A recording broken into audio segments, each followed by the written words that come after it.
If you have an issue with the touch not working properly or apps not working or not opening on your Samsung Galaxy Watch 9, what you can do is you can simply restart your Galaxy Watch 9. This seems to be the solution for that issue, and it often appears right after the initial configuration of the watch once you connect your watch to your phone for the first time.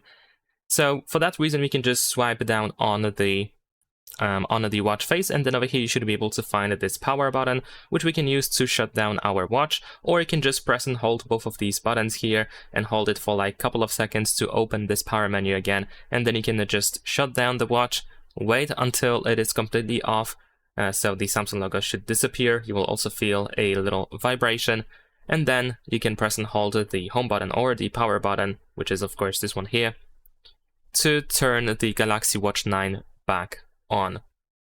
Alright, there we go. Now my watch is powered on again, and at first of course it might be slightly laggy since I just turned it on, but let's see if it's going to work. Let's see if I can now open any of these apps.